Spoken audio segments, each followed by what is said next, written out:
Hello guys, this is Gwendy85 and I'm here to provide a tutorial, a beginner's guide if you will, to shading your drawing comic book style. Meaning you use harsh shadows and a lot of blacks to the image to make it look like Western comics. So I have here a drawing that I made based on one of the preset poses in Clip Studio Paint. And as you can see here, we have already a lighting setup. So this will actually be our guide. So that way we'll know where to put the shadows. So as you can see here, the light is somewhere going down here. So knowing that, let's go ahead and start shading our drawing.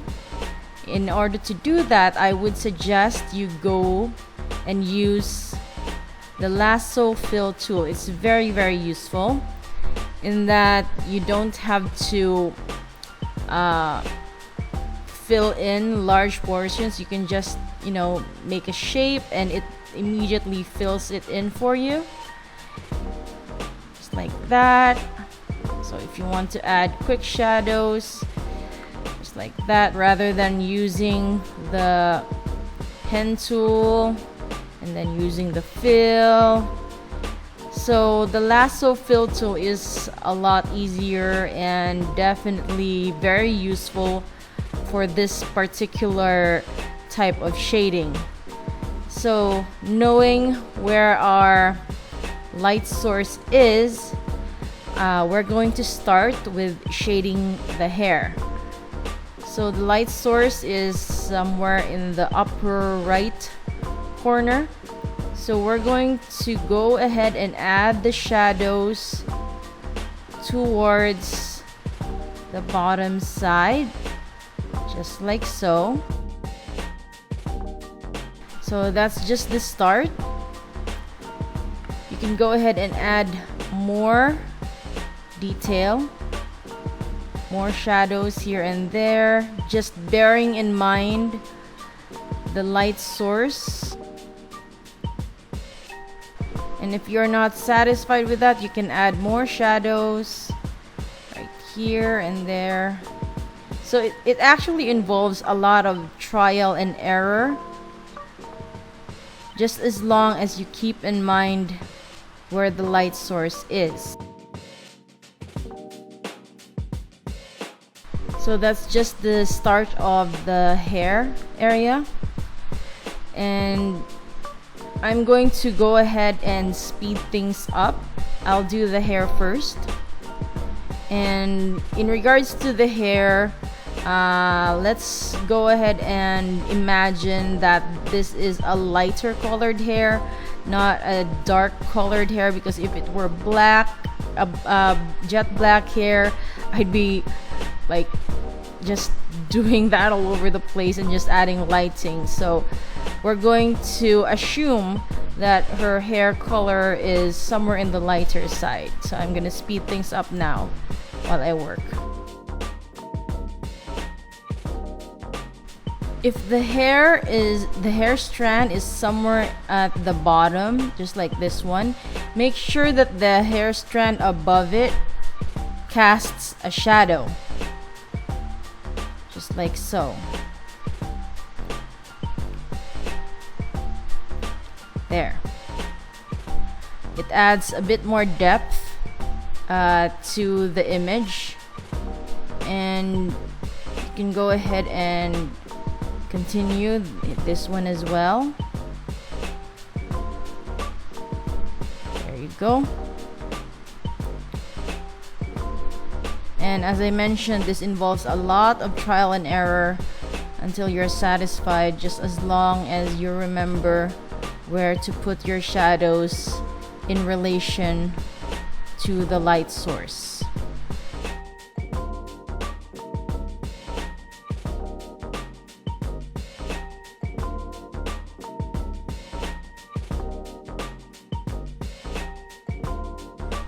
Make sure as well that when you use this lasso fill tool, that you change the stabilization to your liking. Right now I have it at 51, and that's supposed to be 50. Sometimes I have it at 100, but I'm able to work faster at 50, because if you bump it up to 100, sometimes it'll be, you know, slow. It's definitely going to be straighter that way, but I prefer to work faster. So let me just put that back to 50 and I'll start working again.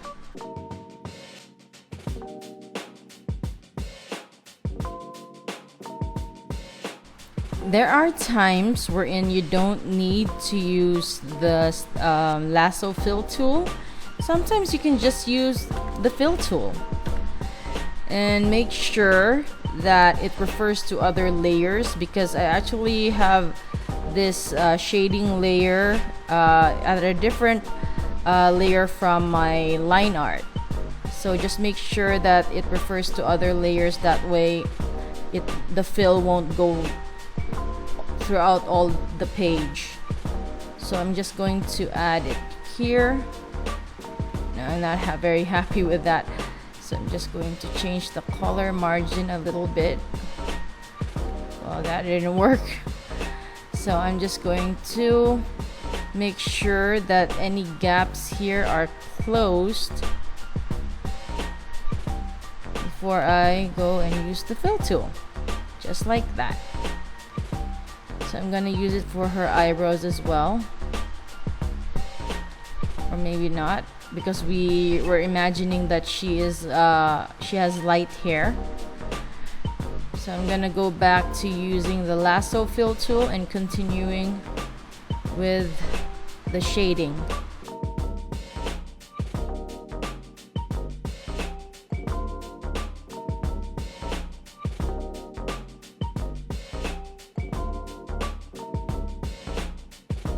Sometimes I like to experiment on adding shadows somewhere in the middle, so not really following the light source, just to see if I can get a bit of sheen, or at least the illusion of a sheen there.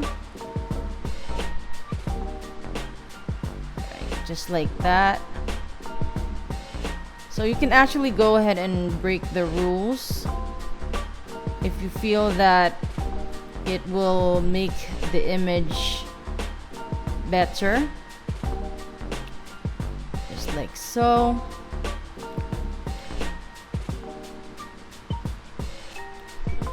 Yeah, just like that. Another thing is, if you're not satisfied, if there's too much black, just like this one, you'd want to add a bit of light, just like in this side right here.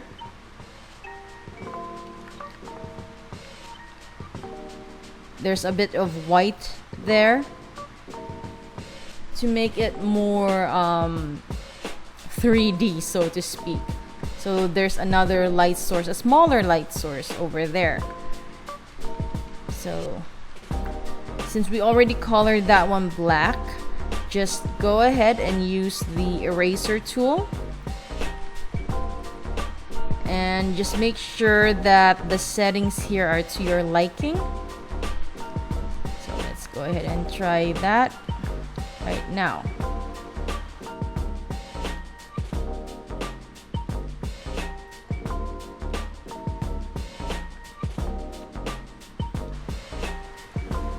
There, I think that's actually infinitely better. And I'll continue with the shading so I can finish and continue with the rest of the image.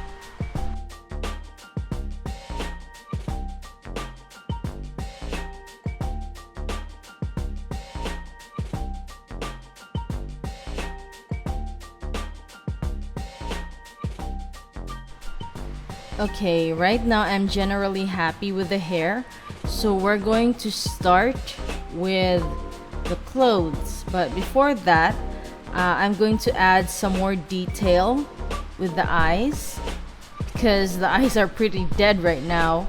So using the lasso fill tool again, you can actually use the pen tool for this one. Just go and add the pupil. Then after adding the pupil, just add a bit of dark shade over here.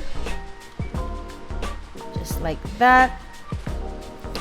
Same with the other one, pupil. And then some shadows underneath that. And just make sure they are of similar sizes, or the pupils are similar size. At least this one is a bit bigger because this one is closer to the camera. Now she still looks dead in the eye, so in order to make it look lively, just add a bit of white there. This is our light source, so just add a bit of white there. There. Now there's more life to her eyes. So it's entirely up to you whether you want to just color in the eyebrows depending on what hair color you're gonna give your character. Usually if the character is a blonde, I don't color this, but let's just say her hair color is brown, so, or dark brown, so I'm just gonna go ahead and do that. Now in certain comics, they will actually color the upper lip black, not the lower lip. You see, it doesn't look good. Sometimes they color the upper lip black, but I'm not gonna do that right now because the light source is from above. Anyway, as I mentioned earlier, we're gonna start with the clothing. So this time I'm going to add harsher shadows.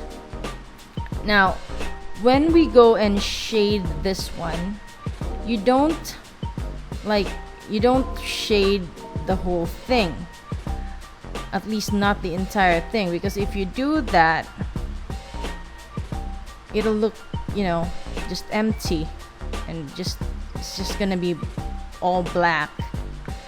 So we're going to follow the creases of the clothes while at the same time leaving this area right here at the edges white, as though there was another light source.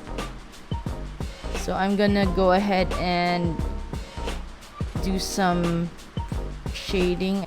I'm gonna start with making sure those whites are left behind, and then I'm not gonna trace all the creases just yet. I just want to make sure that the white side is right there.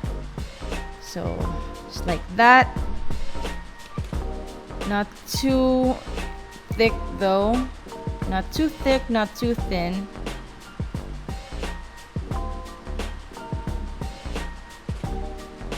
There, I'm generally happy with that. So now we're going to start following the creases. Remember where your light source is. Never ever forget that. And basing on the direction of the light source, that's where you put your shadow. So we have our light source at the upper right corner. We're going to have our shadows in the lower left corner.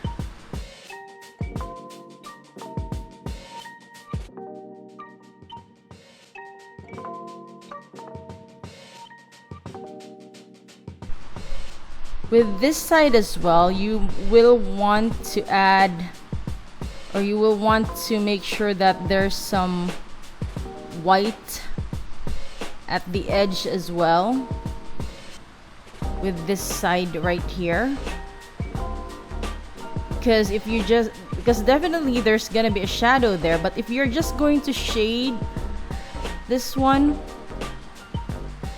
just like so, you're going to lose some detail here. So in order to retain that detail, make sure to leave some white right here. So So just like the shoulder area, I'm going to do the same with the lower arm, just like so. Same with the bottom as well, because there's going to be a lot of dark shading right there. There you go. So I'm gonna continue with the shading right now.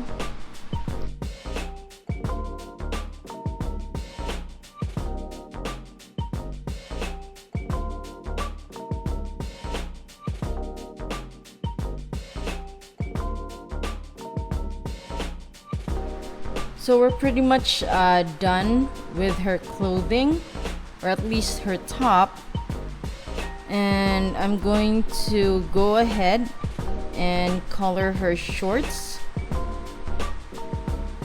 or rather shade her shorts. And sometimes I use a combination of the lasso fill tool and the fill tool itself. So for example, if I go ahead and do that, and then I use the fill tool, voila.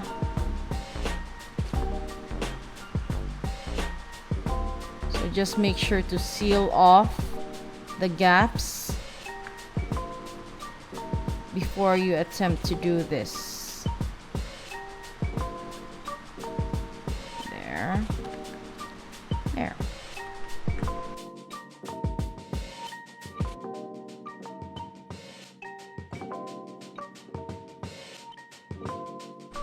Okay, we're done shading in her clothes. So we can go ahead and shade in shadows on the skin. And normally I don't really do harsh shadows on the face, because when I color it, I really like for the drawing to look pretty and not be bogged down with so much shadow. Because I'm gonna show you what I mean if we add so much shadow into the face. It has a tendency to not really look that pleasant if we follow the shading that you can see there in the pose, the lighting I mean.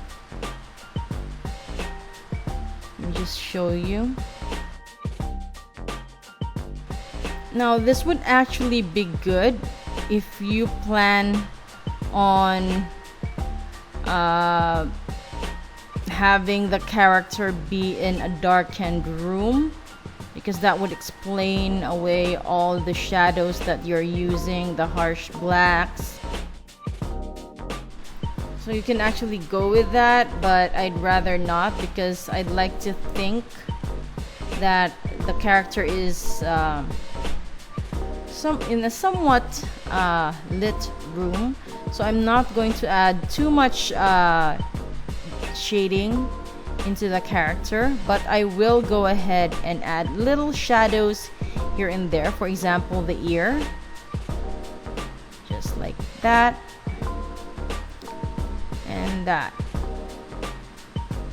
So I'm going to continue and find shadows or areas where I can put shadows, just like the neck area, like so. There.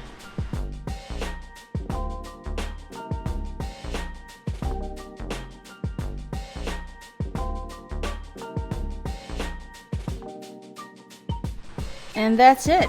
We're done shading our character.